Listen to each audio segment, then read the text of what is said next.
All right, y'all. This is the study guide for Math 1. We have our test on Friday.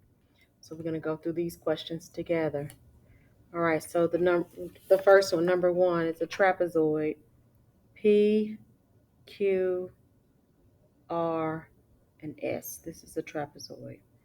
It's saying here, it says what must be the value of X, so we're trying to find X, to prove that the length of the mid segment, this is the segment, the line segment in the middle, which is 3x plus 9. All right.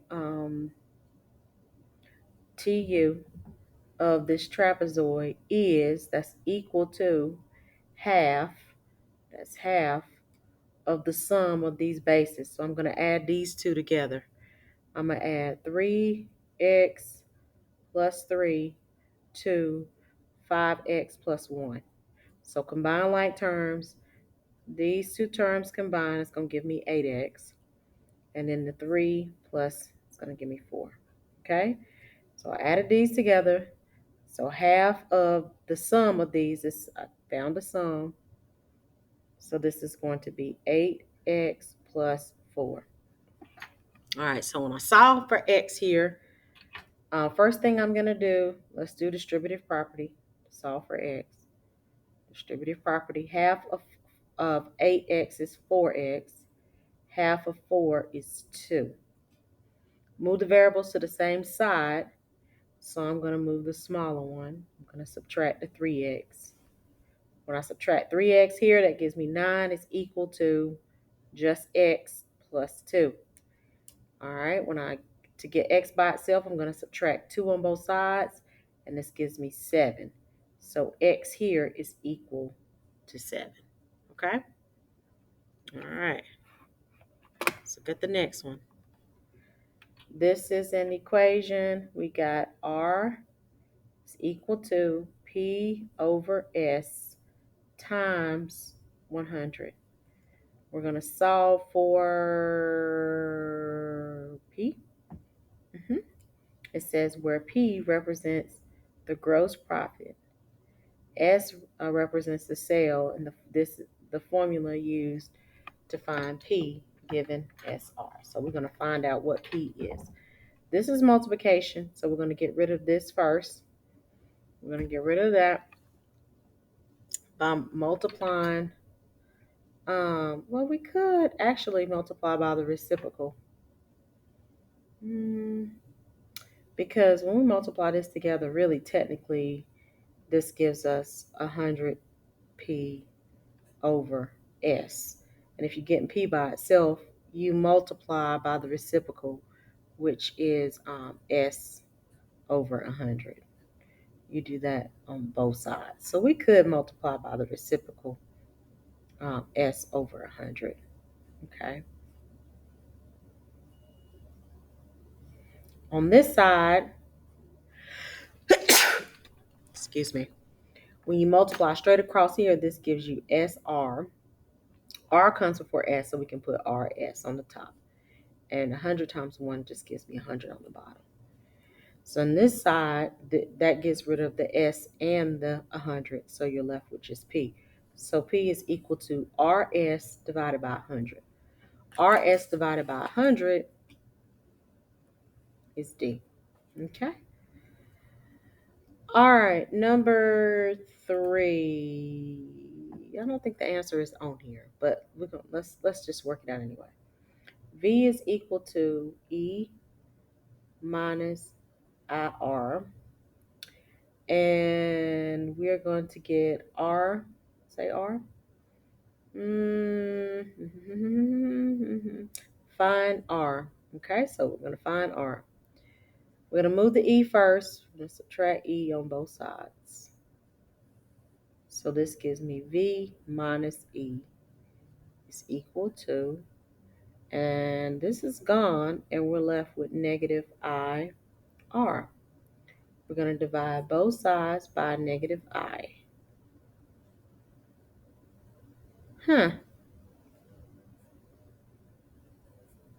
That's not on here.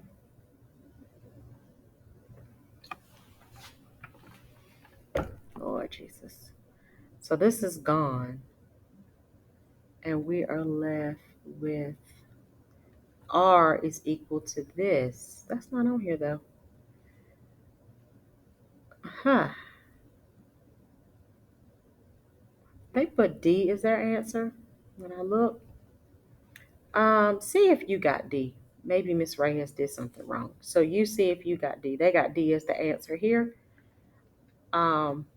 See if you got D. If you got D, tell us what you did tomorrow to get D. But I'm not seeing that answer. I'm thinking that this is just a typo. Oh boy, I hate when they do that. All right, 2 minus 4x, or it could be me, y'all. It could be me.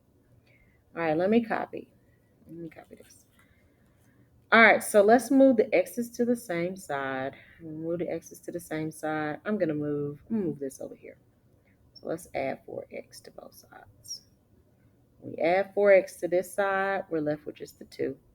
Bring down the greater than equal to, and this gives us 6x plus 20. We're going to subtract 20 on both sides. When we subtract 20 on both sides, this gives us a negative 18 is greater than or equal to 6x. We're going to divide both sides by 6. A negative 18 divided by a positive 6 gives us a negative 3. So negative 3 is greater than or equal to x. Or that means the x is smaller than or equal to a negative 3. Okay? So that means we're going to find negative 3 and we're going to shade the values that are smaller than with a closed circle because it's equal to. Okay? So the one that represents, we got negative 3 here. This looks good.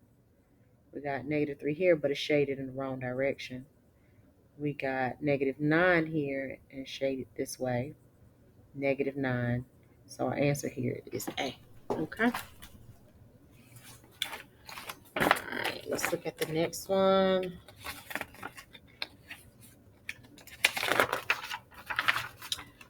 The next one says, which process was used to obtain the equation in step 2? So what did they do to get to the next step? Okay, so it says they added 3 over 4 to both sides. If I add 3 over 4 to both sides, that's not going to give me this. No. Adding 3 over 4 is only going to add 3 over 4 to this. And it's, no. They didn't add 3 over 4 to both sides, okay? Added 5 to both sides. When I add 5 to this, add 5. No, that's not going to give me 60, even if I do that. No, absolutely not. Multiplying both sides by 12. So let's multiply everything by 12. So we got 12. Let's do 12 times, y over 3. Put a 1 under it, and you get here 12y divided by 3, which is 4y, right? So that is this. So far that's good. So let's do the other. Let's do negative 1/4 times 12. Okay. Straight across, that's negative 12. Straight across, that's 4. So this gives us negative 3. So negative 3, that works. And then 5 times 12, that does give me 60. So that works. So they did multiply by 12 on both sides. C is my answer here. They didn't divide both sides by 12, okay? And that's not going to give us that answer. Number 6, we're looking for average annual rate. So we're looking for your average rate of change, which, remember, the formula for rate of change is y2 minus y1 over x2 minus x1. Okay, Ms. Reyes, let's look. We got a year is on the x-axis, so those are your x values. Y, the percent is on the y-axis, so those are your y values. So they want to find what is the average rate of change from 1970. That's the first year. So X is 1970. Okay. And the next X is 1990. Okay. So what's going to be your Y value so you can find or use the slope formula? For 1970, go to 1970, go up to the line, and 7 is your Y value. So this is 7. 1990 is here, go up to the line, 10 is your answer. So let's use the slope formula. Y2 minus Y1 over X2 minus X1. So this is your first point, this is your second point. So on the top, you have 10 minus 7. You got Y2 minus Y1. And on the bottom, you have the X's. 1990 minus 1970. Okay? All right. So on the top, you get 3. And on the bottom, you get 20. So it's 3 over 20.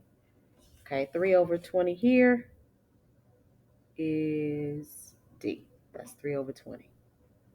Number 7, when a football is kicked, it goes up and down and then comes down. Which graph best represents the distance between the football and the ground? So the football is on the ground, and this is saying it goes straight up in the air. Straight up in the air, and I guess it doesn't return, right? Good Lord. This one goes up in the air, curves, and then goes down. This is more realistic, okay? This one, it starts up. Good Lord, this don't even make sense. This one and this one does not make sense. And then the last one, it goes straight up and then straight down. A ball,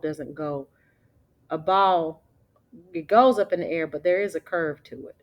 It doesn't just go up in the air and then all of a sudden it just falls. So D is not realistic.